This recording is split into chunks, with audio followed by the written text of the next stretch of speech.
अस्सलाम वालेकुम everyone. First year class chemistry third chapter जिसमें लास्ट टॉपिक आज हम डिस्कस करेंगे बॉन्ड कैरेक्टर्स के बारे में। बॉन्ड कैरेक्टर्स में दो अहम टॉपिक होते हैं, एक होता है बॉन्ड लेंथ और दूसरा होता है बॉन्ड एनर्जी। ये टॉपिक में से एमसीक्यूज भी ज़्यादा निकलते हैं और शार्ट क्वेश्चन भी इसमें से आ सकता है। देखिए बॉन्ड कैरेक्टर्स में फर्स्ट टॉपिक क्या है कि बॉन्ड एनर्जी और दूसरा होता है बॉन्ड लेंथ। बॉन्ड एनर्जी हम किसको कहते हैं? इस टॉपिक बॉन्ड एनर्जी को आप एनर्जी एंथैल्पी भी आप कह सकते हैं। बॉन्ड एनर्जी का मतलब होता है कि दो टाइप, एक होता है कि जब एटम्स आपस में कंबाइन होते हैं तो उसमें से क्या बनता है कि बॉन्ड फॉर्मेशंस होती है, मॉलिक्यूल बनता है, कंपाउंड बनता है।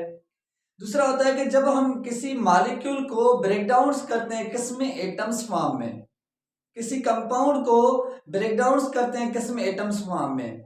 एक एनर्जी यूज होती है जब बॉन्ड फॉर्मेशंस होती है, एक एनर्जी यूज होती है जब क्या होता है कि बॉन्ड ब्रेकिंग होती है। तो उन दोनों में जब बॉन्ड फॉर्मेशंस में एनर्जी यूज हो और बॉन्ड ब्रेकिंग में जो एनर्जी यूज हो, उस दोनों एनर्जी को हम क्या कहते हैं कि बॉन्ड एनर्जी कहते हैं। आप एग्जांपल के साथ समझें कि एक मॉलिक्यूल है जिसमें हम हाइड्रोजन को हाइड्रोजन के साथ कंबाइन कर रहे हैं। इन दोनों को तो हम फॉर्मेशन हो गई किसकी, H2 मॉलिक्यूल्स की। दूसरा होता है कि जब हाइड्रोजन का मॉलिक्यूल बना हुआ है हाइड्रोजन के साथ, इसको हम क्या करते हैं कि ब्रेक डाउन करते हैं तो क्या बनता है कि दो हाइड्रोजन एटम्स बन गए, एलिमेंट्स बन गए। इन दोनों में क्या होती है कि बॉन्ड एनर्जी यूज होती है, लेकिन एक में से रिलीज होती है, एक में से क्या होती है कि एनर्जी देनी पड़ती है। जब क्या होता है कि दो एटम्स आपस में कंबाइन होते हैं तो इसको हम क्या कहते हैं कि बॉन्ड फॉर्मेशंस कहते हैं। इसमें क्या होता है कि दो एटम्स आपस में कंबाइन होकर बॉन्ड फॉर्मेशंस कर रहे हैं, मॉलिक्यूल बन रहा है, कंपाउंड बन रहा है। लेकिन यहाँ पे क्या हो रहा है कि बॉन्ड ब्रेकिंग हो रही है। बॉन्ड यहाँ पे क्या हो रही है कि ब्रेकिंग हो रही है, जिसमें एक मॉलिक्यूल्स को ब्रेक डाउन करके दो एटम्स फॉर्म में कन्वर्ट कर दिया। अब क्या होता है कि जब बॉन्ड फॉर्मेशन होती है ना तो उसमें से एनर्जी क्या होती है कि रिलीज होती है, क्योंकि दो एटम्स आपस में कंबाइन हो रहे हैं। इस हाइड्रोजन की भी अपनी एनर्जी होगी, इस हाइड्रोजन की भी क्या होती है कि एक अपनी एनर्जी होती है। जब दोनों आपस में कंबाइन होते हैं तो इसमें से क्या होता है कि एनर्जी रिलीज होती है। एनर्जी यहां से क्या होती है कि रिलीज होती है, मतलब कि यहां से एनर्जी जो होगी वो बाहर निकलेगी। और जो भी रिएक्शंस बॉन्ड फॉर्मेशंस होते हैं ना, वो रिएक्शंस क्या कहलाते हैं, एक्सोथर्मिक रिएक्शंस कहलाते हैं, जिनमें से हीट क्या होती है कि बाहर निकलती है। एक्सोथर्मिक रिएक्शंस, एक्सोथर्मिक रिएक्शंस कौन सा होता है कि एक ऐसा रिएक्शन जिस रिएक्शंस में हीट बाहर निकले। और जब ये रिएक्शन हो रहा है बॉन्ड ब्रेकिंग वाला, तो यहां पे क्या करना पड़ेगा, हमें एनर्जी देनी पड़ेगी उस मॉलिक्यूल्स को ब्रेक डाउन करने के लिए, क्योंकि मॉलिक्यूल्स क्या है कि स्टेबल फॉर्म में है, वो बॉन्ड्स उनके बीच में बना हुआ है। जिस भी एटम्स के बीच में बॉन्ड्स बना होता है वो एलिमेंट्स क्या होता है कि स्टेबल हो जाता है, उसकी एनर्जी क्या होती है कि लो हो जाती है। उस मॉलिक्यूल को, उस कंपाउंड को ब्रेक डाउन करने के लिए यहाँ पे डेल्टा H देनी पड़ेगी। चाहे हीट भी दे सकते हैं, चाहे आप यूवी रेज भी दे सकते हैं, चाहे आप इलेक्ट्रिकल एनर्जी भी दे सकते हैं। लेकिन यहाँ पे क्या होगी कि एनर्जी देनी पड़ेगी। एनर्जी देनी पड़ेगी तो ये रिएक्शंस कौन सा होता है, एंडोथर्मिक रिएक्शंस होता है। एंडोथर्मिक रिएक्शंस हो जाएगा। एंडोथर्मिक वो रिएक्शंस जिस रिएक्शंस में आप एनर्जी देकर रिएक्शंस करवाएं, जिस रिएक्शंस में हीट बाहर निकले, वो रिएक्शंस क्या कहलाते हैं, एक्सोथर्मिक रिएक्शंस कहलाते हैं। अब जब बॉन्ड फॉर्मेशन होती है तो प्लस में यहाँ पे कुछ एनर्जी होती है, जब बॉन्ड ब्रेक डाउन हो रहा है तब भी क्या होता है कि एनर्जी यहाँ पे होती है। जब दो एटम्स यहाँ पे ब्रेक डाउन कर दिए, ये पॉजिटिव एनर्जी होती है जो 436 क्या होता है कि किलो जूल पर मोल एनर्जी होती है। और यहाँ पे जब दो एटम्स आपस में कन्वर्ट होते हैं, कंबाइन होते हैं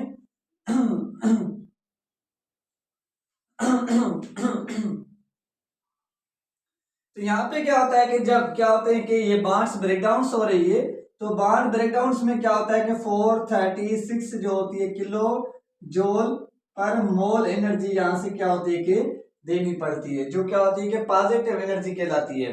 और ये जो एक्सोथर्मिक रिएक्शंस होते हैं ना, ये क्या होते हैं, नेगेटिव साइन के साथ कनेक्ट साइन के साथ शो करते हैं। जो हमारे पास रिएक्शंस कौन से होते हैं, एक्सो, तो इसमें क्या होते हैं कि -426 किलो जूल पर मोल एनर्जी क्या होती है कि यहाँ से रिलीज होती है। किलो जूल पर मोल क्या होता है कि एनर्जी का यूनिट होता है, जो आपको लाजमी यूज करना है। एक्सोथर्मिक रिएक्शंस हो या एंडोथर्मिक रिएक्शंस हो, दोनों में किलो जूल पर मोल एनर्जी का यूनिट क्या है कि वो लाजमी यूज होगा। ये तो कॉन्सेप्ट हो गया कि बॉन्ड फॉर्मेशन से energy, bond break down energy. अब आते हैं फैक्टर्स पे। फैक्टर्स मतलब कि बॉन्ड एनर्जी जो होती है वो किस पे डिपेंड्स करती है, किस पे डिपेंड्स नहीं करती। तो जिसमें फैक्टर्स में पहला हमारे पास फैक्टर्स होता है जिसको हम क्या कहते हैं कि पोलैरिटी कहते हैं, या इलेक्ट्रोनेगेटिव डिफरेंस भी आप कह सकते हैं। What is the polarity? Polarity molecules क्या होते हैं, एक होते हैं नॉन पोलर मॉलिक्यूल्स, एक होते हैं पोलर मॉलिक्यूल्स। वो मॉलिक्यूल्स जिनके बीच में इलेक्ट्रोनेगेटिव का डिफरेंस होगा वो मॉलिक्यूल्स क्या कहलाते हैं, पोलर मॉलिक्यूल कहलाते हैं। जिस भी मॉलिक्यूल में इलेक्ट्रोनेगेटिव का डिफरेंस नहीं होता, होमो एटॉमिक मॉलिक्यूल्स होते हैं, यहाँ क्या होता है कि 0.7 से कम इलेक्ट्रोनेगेटिव का डिफरेंस होगा तो वो मॉलिक्यूल्स क्या होते हैं कि नॉन पोलर मॉलिक्यूल्स होते हैं। अब जो यहाँ पे क्या होता है कि जो बॉन्ड एनर्जी होती है, जो बॉन्ड एनर्जी है, चाहे वो बॉन्ड फॉर्मेशंस वाली एनर्जी हो या बॉन्ड ब्रेकडाउन वाली एनर्जी हो, ये डायरेक्टली प्रोपोर्शनल होती है किस पे, पोलैरिटी पे। ये डायरेक्टली प्रोपोर्शनल है किस पे, पोलैरिटी के। मतलब क्या हुआ, जितना ज्यादा पोलर मॉलिक्यूल होगा वो उसके साथ एक दूसरे के साथ उतना ज्यादा क्लोज मॉलिक्यूल्स होगा, उनके बीच में स्ट्रांग बॉन्ड्स बना होगा। कौन सा स्ट्रांग बॉन्ड्स? आयनिक भी हो सकता है, कोवेलेंट भी हो सकता है। जितना ज्यादा स्ट्रांग बॉन्ड्स होगा उसको ब्रेक डाउन करवाने के लिए हमें ज्यादा एनर्जी चाहिए, उसको ब्रेक डाउन करवाने के लिए हमें ज्यादा एनर्जी चाहिए। अगर फॉर्मेशन सॉरी को ज्यादा इलेक्ट्रोनेगेटिव का डिफरेंस है तो एटम्स आपस में कंबाइन होंगे तो वो स्ट्रांगली कंबाइन होंगे। जब स्ट्रांगली कंबाइन होंगे तो उनमें से भी एनर्जी क्या होती है कि ज्यादा बाहर निकलती है। तो समझे कि एक मॉलिक्यूल से हाइड्रोजन क्लोराइड, दूसरा मॉलिक्यूल से हाइड्रोजन फ्लोराइड, थर्ड मॉलिक्यूल से हाइड्रोजन ब्रोमाइड, फोर्थ मॉलिक्यूल से हाइड्रोजन आयोडाइड। अब यहाँ पे देखिए 4 मॉलिक्यूल्स हैं, इन 4 मॉलिक्यूल्स के ब्रेकडाउन्स में किस में से ज्यादा एनर्जी यहाँ से बाहर निकलेगी या देनी पड़ेगी? निकलेगी तो नहीं, यहाँ पे एनर्जी देनी पड़ेगी।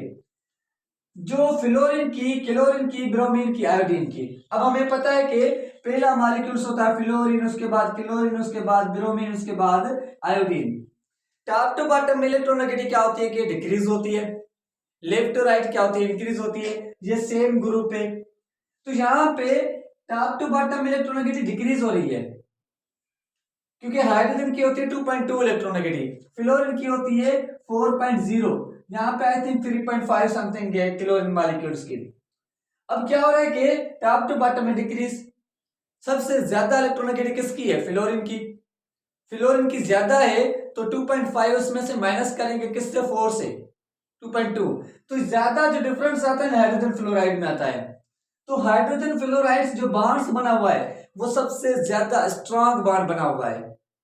तो इस बॉन्ड को ब्रेक डाउन करने के लिए हमें काफी ज्यादा एनर्जी चाहिए। उसके बाद हो जाएगा हाइड्रोजन क्लोराइड, उसके बाद हो जाएगा हाइड्रोजन ब्रोमाइड, उसके बाद हो जाएगा हाइड्रोजन आयोडाइड।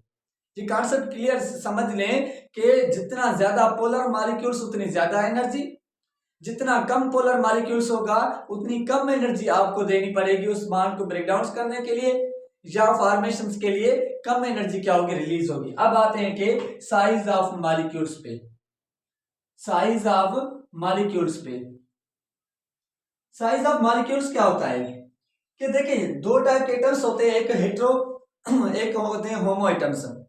हेट्रो में तो हम पोलैरिटी का डिफरेंस देख लेते हैं, इलेक्ट्रोनेगेटिव का डिफरेंस देख लेते हैं कि जिस मॉलिक्यूल्स में इलेक्ट्रोनेगेटिव का डिफरेंस ज्यादा होगा वो ज्यादा क्या होगा कि बॉन्ड एनर्जी वाला होगा। होमो एटम्स नॉन पोलर मॉलिक्यूल होते हैं, उनमें कैसे हमें पता चले? 2 टाइप के एटम्स होते हैं, एक होते हैं होमो एटम्स में क्या होता है कि बॉन्ड बना होता है, दूसरा हेट्रो एटम्स में क्या होता है कि बॉन्ड्स बना होता है। इन दोनों में भी सिंपल टाइप है। इनकी साइज देखें, जिस भी मॉलिक्यूल्स में एटम्स की साइज क्या होगी, स्मॉल होगी, उसकी बॉन्ड एनर्जी क्या होगी कि ज्यादा होगी। मतलब क्या हुआ कि जो बॉन्ड एनर्जी है, जो बॉन्ड एनर्जी है वो इनवर्सली प्रोपोर्शनल है किसके, साइज के। इनवर्सली का मतलब होता है कि एक ज्यादा तो दूसरा कम, दूसरा कम तो फर्स्ट क्या होगा कि ज्यादा होगा। अब एक एग्जांपल हम लेते हैं कि एक मॉलिक्यूल बना हुआ है हाइड्रोजन, हाइड्रोजन में, दूसरा मॉलिक्यूल बना हुआ है क्लोरीन, क्लोरीन में। इन दोनों में एनर्जी किस में ज्यादा होगी। देखिए हाइड्रोजन में क्या होता है कि यहाँ पे वन क्या होता है, न्यूक्लियस, ये वन क्या होता है, इसके पास पीरियड होता है। क्लोरीन के पास 3 शेल्स हैं, यहाँ पे क्लोरीन के पास कितने शेल्स हैं, 3 शेल्स है। जितनी साइज कम होती है उतना न्यूक्लियर फोर्स क्या होता है, ज्यादा होता है। साइज ज्यादा होती है तो न्यूक्लियर फोर्स क्या होता है कि कम होता है। आपको आसानी से समझ सकते हैं, यहाँ पे साइज ज्यादा न्यूक्लियर फोर्स ज्यादा, साइज कम न्यूक्लियर फोर्स क्या होगा कि कम होगा। तो जिसमें न्यूक्लियर फोर्स ज्यादा होगा ना, वो बाहर वाले इलेक्ट्रॉन्स को भी अट्रैक्ट करेगा, अपने इलेक्ट्रॉन्स को भी अट्रैक्ट करेगा। तो साइज कम होगी तो यहाँ पे बाहर एनर्जी जो होगी वो क्या होगी कि ज्यादा होगी। हाइड्रोजन, हाइड्रोजन में साइज क्या होती है, कम होती है, तो हाइड्रोजन मॉलिक्यूल्स में साइज एनर्जी भी क्या होगी कि ज्यादा यहाँ पे देनी भी पड़ेगी और रिलीज भी होगी। और क्लोरीन, क्लोरीन में इंटर मॉलिक्यूलर फोर्स बिल्कुल कम है, अपने इलेक्ट्रॉन्स को अपनी तरफ अट्रैक्ट नहीं करा, तो बाहर वाले इलेक्ट्रॉन्स को कौन सा अट्रैक्ट करेगा। ये समझने वाली बात है। ये एक अपने माइंड से भी आप समझ सकते हैं कि एक अपने इलेक्ट्रॉन्स को अट्रैक्ट नहीं करा तो बाहर वाले इलेक्ट्रॉन्स को क्या अट्रैक्ट करेगा, वो एक दूसरे के साथ इतने ज्यादा कंबाइन ही नहीं होंगे। अब आते हैं कि मल्टीपल बॉन्ड्स पे, मल्टीपल बॉन्ड्स पे, कि मल्टीपल बॉन्ड्स में जो बॉन्ड एनर्जी का कैरेक्टर्स होता है वो क्या होता है। एक होते हैं कार्बन, कार्बन में सिंगल, कार्बन कार्बन में डबल, कार्बन कार्बन में ट्रिपल बॉन्ड्स। हमेशा याद रखना कि bond energy is directly proportional to the multiple bonds, bond orders पे डिपेंड करती है। जितने एटम्स में बॉन्ड्स ज्यादा बने होंगे ना, उतना एटम्स एक दूसरे के साथ क्लोज ज्यादा होगा, ज्यादा क्लोज होगा, स्ट्रांगली कंबाइन होगा। उन बॉन्ड्स को देखें, यहाँ पे तो जस्ट वन बॉन्ड्स को आप ब्रेक डाउन करेंगे ना, यहाँ पे आप 2 बॉन्ड्स को ब्रेक डाउन करेंगे, यहाँ पे 3 बॉन्ड्स को, पहले को, उसके बाद दूसरे को, उसके बाद थर्ड को। जितने ज्यादा बॉन्ड्स होंगे उतनी ज्यादा आपको टाइम भी लगेगा, उतनी ज्यादा आपको एनर्जी भी देनी पड़ेगी, तब वो बॉन्ड्स जो ज्यादा होंगे वो क्या होंगे कि ब्रेक डाउन होंगे। तो सेम कॉन्सेप्ट समझ रहे हैं कि बॉन्ड जो मल्टीपल बॉन्ड्स होते हैं ना, ये डायरेक्टली प्रोपोर्शनल होते हैं किस पे, बॉन्ड एनर्जी पे। तो सबसे ज्यादा ट्रिपल बॉन्ड्स में, उसके बाद डबल में, उसके बाद आपको सिंगल कोवेलेंट बॉन्ड्स में एनर्जी। तो हमेशा याद रखना एमसीक्यूज वाले पॉइंट्स हैं कि कौन से एटम्स में ज्यादा एनर्जी देनी पड़ेगी, जिनमें बॉन्ड क्या होंगे, ज्यादा होंगे, उसके बाद कम, उसके बाद कम वाले पे। Clear points. तो ये था कॉन्सेप्ट बॉन्ड एनर्जी का। इंशाल्लाह हम नेक्स्ट लेक्चर में डिस्कस करेंगे बॉन्ड लेंथ का, उसके बाद उसके जो भी फैक्टर्स हैं वो सारे फैक्टर्स हम डिस्कस करेंगे। यहाँ तक आपको कोई भी कंफ्यूजन, कोई भी क्वेश्चन है तो आप आराम से पूछ सकते हैं, कमेंट में पूछ सकते हैं, इंशाल्लाह हम आपकी पूरी हेल्प करेंगे। ये एमडी केट सी केट के हिसाब से काफ़ी आपका हेल्पफुल जो लेक्चर होगा।